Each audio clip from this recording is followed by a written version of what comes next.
Bom, eu participei desse curso, Gênero e Diversidade na Escola. Tá, foi bacana porque vocês abriram para biblioteca, para qualquer graduação. Né? Eu ainda não tinha feito uma pós-graduação, então para mim foi uma oportunidade. Só que quando chegou a primeira aula, eu estava trabalhando, então não pude participar. Mas aí fomos para o online, né? Acabou dando certo, cheguei aí no Céu Perus também, para tirar dúvidas, plantões, né? E concluí o curso. Tá? Mas meu nome é Eliege Antônio, eu tenho 56 anos de idade hoje. Tá? Estou no Projeto Céu desde 2008. Trabalhei 4 anos no Céu Guarapiranga, não, 5 anos no Céu Guarapiranga e estou aqui há 2 anos e pouquinho. E é um prazerzaço assim, trabalhar num projeto como esse. Eu me encontrei, tá? Como bibliotecária e como ser humano. Sou de uma família, meu pai mineiro, minha mãe paulista de Jundiaí, paulistana, né? E nós nascemos aqui na região de Pirituba, pertinho da Lapa. E somos em 9 irmãos e eu sou a única que tem uma graduação. Sou a terceira dos 9, né? E como minhas irmãs dizem, é o orgulho da família, né? E eu as incentivo a fazer o mesmo, porque eu sei o quanto é bom. Mas eu sou aquela que nasci, e eu lembro da minha mãe quando ela dizia, ela sempre disse isso para mim, né?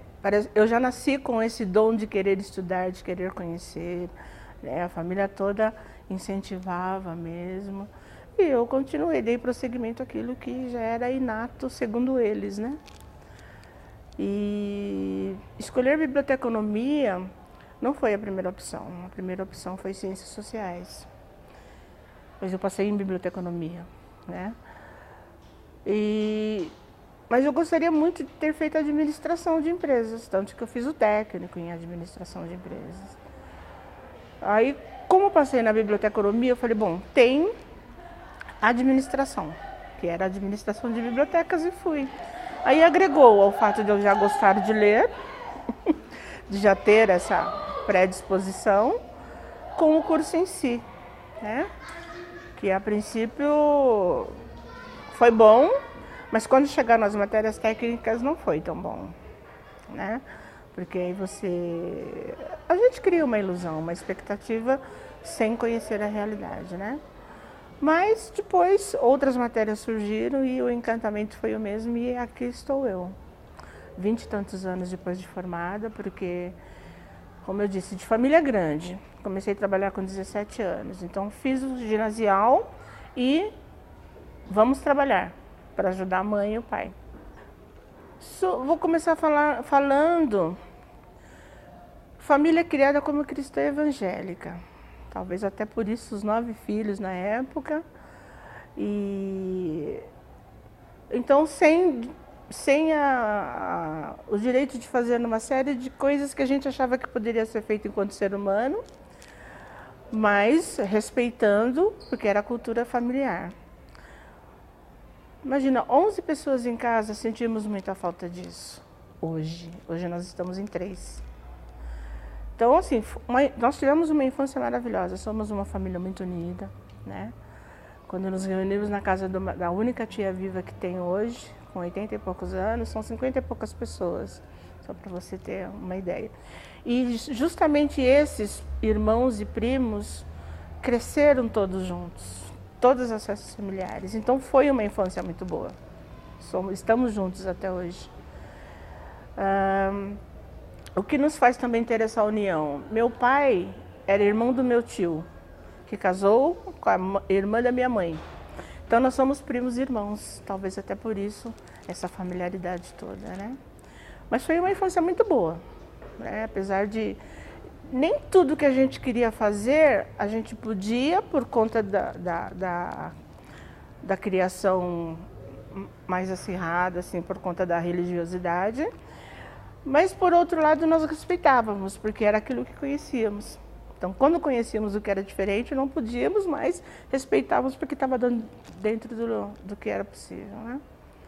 Mas foi uma infância muito boa, assim, apesar de todas as dificuldades que a gente tem, né, com o pai perdendo emprego em determinado momento, vai vender sorvete para criar os filhos, né, depois conseguiu um emprego na prefeitura, né, e aí se aposentou e criou os 9. Nós temos até hoje a biblioteca em Pirituba, que é a Brito Broca, e fui frequentadora assídua dessa biblioteca, né? E não tínhamos sala de leitura, né? Eu estudei num colégio estadual, o que hoje é ginasial, né? Não tínhamos mesmo. Mas a gente ganhava livros. O que me lembra muito hoje, vendo minha sobrinha ler Anne Frank, eu lembro desse livro, né? Porque nós ganhávamos, parece que era distribuído assim para todo mundo. Mas hoje, trabalhando nesse projeto de educação e direitos humanos, eu entendo Anne Frank. Em 2010 eu tive a oportunidade de visitar alguns países do leste europeu. Aí você começa a entender Anne Frank e outros, né? E que eu li naquela época, tá? Então lembro de Tistu, o Menino do Dedo Verde, que era da nossa época. Tem ele aqui bem velhinho, mas tem. Então nós fomos, é uma geração que a gente pegou a época da ditadura militar, né? Então os livros que nos eram impostos para leitura eram esses que falavam de algo que hoje acho que a gente entende melhor, naquela época não. Não sabíamos nem o que estávamos vivendo, né? Então acho que é mesmo essas lembrancinhas que eu tenho. Eu não tenho alguma coisa que tenha marcado assim, que eu lembre de momento, não. Lembro apenas de uma peça, que isso eu sempre falo, que nós fizemos na escola, e eu lembro por causa da criatividade das crianças da época, né, que nós falávamos sobre geografia e ficou a parte do estou calma, porque eu sempre fui essa pessoa calma. Hoje eu entendo o porquê que coube a mim na peça falar de Estocolmo. E na peça era como uma escolinha do professor Raimundo, e no final eu termino com a fala, estou calma, né? Porque ele pergunta o país. Aí dos 17 aos 24 anos eu fui dona de casa, porque ajudava a mãe, arrumei um emprego com 17 anos, graças a Deus hoje já posso me aposentar por causa disso. Então era mesmo trabalhar e estudar, ou melhor, trabalhar e casa, e igreja, né? Foi onde realmente com 18 anos membrei na igreja, porque até então, enquanto você é criança, você não tem o compromisso, né? Aí eu me batizei, etc. E passei a ficar... Então a minha juventude foi toda voltada dentro da igreja. Porém, isso me proporcionou isso que eu fiz hoje, do tipo falar. Tenho receio de ser entrevistada, mas eu consigo falar em público por conta da igreja. Então tem um ganho, porque então, a parte administrativa, de ajudar, de trabalhar com jovens, com crianças, de lecionar, embora sejam os livros cristãos, mas era um lecionar, né? Então a minha juventude, assim, foi muito bacana também. Hoje eu tenho muitos amigos daquela época, pessoas com as quais eu convivo, porque é uma vida em sociedade. A igreja te proporciona isso também, a instituição, a igreja. Então fui muito feliz nessa época, nesse sentido. Então era conjuntos de jovens, de sair, visitar outras denominações, de fazer encontros de outras regiões, outros bairros. Tá? Eu tenho, assim, lembranças muito felizes dessa época. A comunidade que eu moro, eu falo assim, nós moramos em periferia.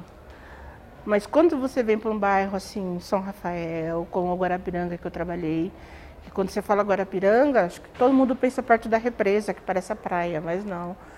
De repente eu me descobri trabalhando a uns minutinhos do Jardim Ângela, que a gente via na TV. Um grande ganho que eu tive quando eu cheguei no céu, um dia uma senhora, e sempre eu me emociono mesmo quando eu falo, porque ela falou assim, nós éramos órfãos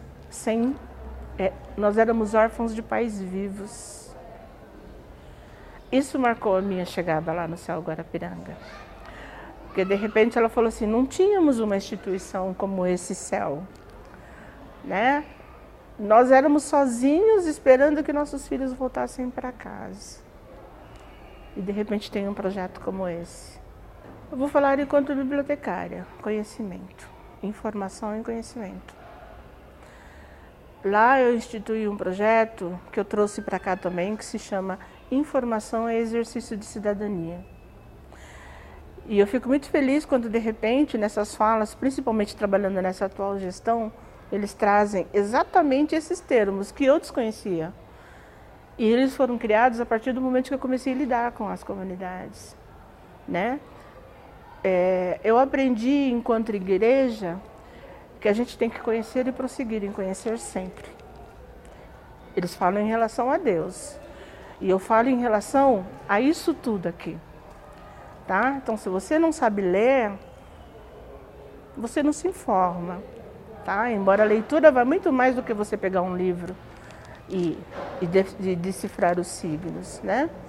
É você ler enquanto conversa, é você ler e conversando com uma outra pessoa que não é da sua comunidade, que não é do seu habitat cotidiano. Né? Então, assim, muda esse falar. E é educacional, porque você, falando para eles, existe isso e você pode e deve, é um direito seu, você está educando eles, para que futuramente eles eduquem os filhos, né? Costumo dizer que eu não permito que ninguém que entre nessa biblioteca não saia com pelo menos uma palavrinha nova. Eu acho que isso é importante. Então muda a concepção. Eu vi o Lucas aqui falando, é bem isso, tá? Muda a concepção de mundo deles, embora eles ainda não conseguem mensurar o alcance disso, né? Muda bastante. Acho que o céu realmente é um pedacinho, como eu falo do céu na terra, é justamente por isso. Eu brinco muito com a minha família, estou indo para o céu na terra. É justamente por isso, é realmente um pedacinho do que a gente imagina ser o céu, né? Na criação que a gente teve. Porque é um ambiente que eles pedem licença para entrar. Olha que lindo. É bonitinho, até eles são ensinados pela professora. Os pequetitos chegam para o projeto de leitura aqui e eles falam: bom dia, dá licença. As professoras ensinam. Mas a comunidade que também não estuda aqui, eles perguntam se pode entrar. Tem gente que bate na porta. Então eu acho que é um ganho, né? Que a gente tem porque a gente aprende também.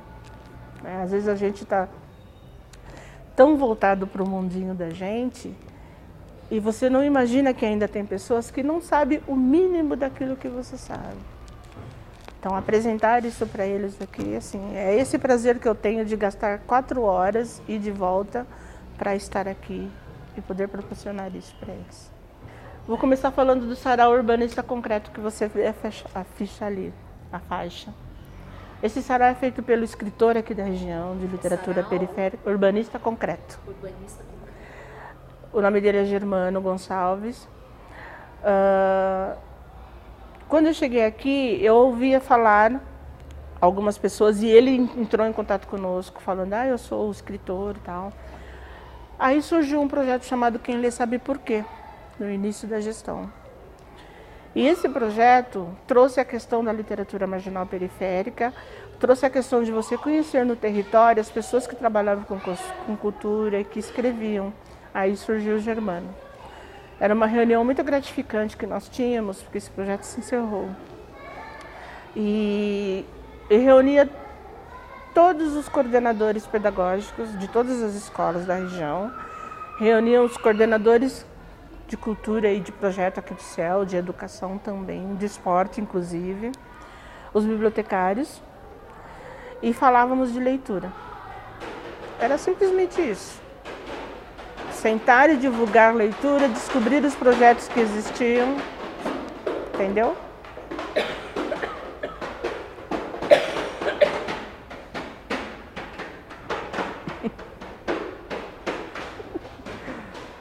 Isso é para vocês verem que eu não menti, né? Agora multiplica. Sentar e divulgar leitura. Sim, conversávamos sobre leitura, falávamos de leitura, vivíamos a leitura e esperávamos a leitura uma vez por mês, por 3 horas exatamente.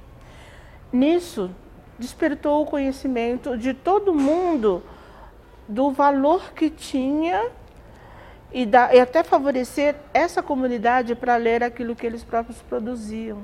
Deles saber que do lado deles tem um escritor que eles não conhecem, que eles vêem no livro e imaginam distante. Aí surgiu, ele trouxe a ideia do sarau que ele já tinha idealizado, né, junto com algumas pessoas, e vamos fazer parceria. Aí em abril do ano de 2014 nós inauguramos o sarau aqui. Fizemos parceria até ainda temos a parceria, que agora ele está experimentando numa ONG que ele descobriu. Aí eu também passei a entender o que é um sarau, principalmente um sarau onde eles podem falar aquilo que eles vivem, falar aquilo que eles sentem, que a gente vê nos livros e fala, poxa, é a história do autor, ou ele idealizou, muitas vezes é ficção, mas boa parte dele traz um pouco daquilo que é realmente sua bagagem cultural ou do cotidiano. E a literatura periférica, na verdade, eles falam é o grito, né? É o grito da periferia. É o poder falar daquilo que está engasgado, né? Vimos aí, ele tem a gravação, né, do quanto essas crianças falam com autoridade daquilo que eles vivem, né, daquilo que eles estão vendo. Então o sarau surgiu nesse momento. Então é um sarau com diversas linguagens, como ele diz, artísticas, microfone aberto para quem quer tocar, cantar, fazer leitura, mas especificamente de literatura marginal periférica. Aí eles divulgam os livros, eles lançam. Nós tivemos aqui, acho que uns 9 livros lançados, né, que ele trouxe, de pessoas que vão conhecendo. E eu espero que isso não se perca na cidade de São Paulo. Né? Conhecer o Sérgio Vaz, que já é, né, aí um pioneiro nessa arte, pioneiro da contemporaneidade. E como eu disse no sarau, eu antes tinha um receio dessa palavra marginal periférica, principalmente marginal, porque a gente aprendeu enquanto infância que marginal era quem era ruim, os assaltantes, os famosos ladrões de hoje. E eles trazem a definição de que é marginal porque estão à margem da sociedade. Então é um conceito que já existia, porém nós não conhecíamos. E eu fui à Câmara Municipal de São Paulo, na Escola do Parlamento, para aprender um pouco isso antes de conhecer o sarau. E aí eu descobri Lima Barreto, literatura marginal periférica, né? E tem mais, aí eu li durante o curso Aperfeiçoamento de Gênero na escola, algo sobre o Gilberto Freire, teve um texto lá. E isso deu embasamento ao trabalho do final do curso, para essa biblioteca aqui, de Educação e Direitos Humanos, a gente trabalhar um pouco mais essa literatura do Gilberto Freire. O projeto, na verdade, é inserir no acervo e, a partir daí, trabalhar com os alunos. Justamente o conteúdo, a questão da escravidão, do preconceito racial, né? Todo esse embasamento histórico que nós não temos. Nós sofremos, mas nós não temos um embasamento literário disso. Nós não conhecemos a história de fato, né? E ela foi escrita na época em que sucedeu ou um pouquinho depois. E hoje, muitos frutos do que eles colhem hoje, do que a raça negra colhe hoje, é justamente porque essas pessoas tiveram voz através do livro, tiveram voz através de um sarau ou através de qual fosse a ferramenta que houvesse na época. Eles gostam, principalmente quem já tem essa veia artística, né? Já tivemos pessoas que vieram aqui num sarau, mas o que é um sarau? Aí a gente fala que é um evento festivo. E depois de um tempo, eles estão aí trazendo uma poesia que eles próprios fizeram. Então eles produzem. Além de gostar, eles participam e produzem, né? E já passam a ter essa consciência de que não estão só, né? De que tem alguém que está batalhando por eles ainda hoje e vai continuar. E estão já conscientizando eles de que a luta continua. O Dia de Mandela caiu como uma luva aqui, né? Falar de Mandela Eu me lembro muito do professor Salomão, que esteve ano passado, não sei se vocês tiveram a oportunidade de ouvi-lo. E ele trouxe toda uma bagagem, inclusive falou muito da Winnie também, que foi a segunda esposa de Mandela, da importância que ela teve na vida dele enquanto ele esteve preso, né? E falar de Mandela é isso, um homem negro que lutou, que na minha concepção cristã, né, e agora também ideológica, porque eu tenho um maior conhecimento dessas diferenças, dessas lutas cotidianas, o quanto a sociedade é má, né, nesse sentido. É má de prender alguém que quer ensinar alguém que o que ele está vivendo não pode ser real e não devia ser real, né? E ainda depois disso, eles se tornaram presidente, né? Se tornam presidente para dizer para a geração negra, para a população negra, aquilo que o Obama disse: yes, we can. Nós podemos. Né? Então, falar de Mandela é constantemente pensar realmente em luta, pensar, eu sou diferente, eu posso viver com o diferente e ter muitos ganhos com isso. Sim, essa frase mesmo, nós podemos. Nós podemos e não vamos esmorecer. Acho que a palavra que eu tenho ouvido recentemente é a questão da resistência. E eu aprendi que quando você resiste, você vence. É só assim que você vence, se você resistir e persistir.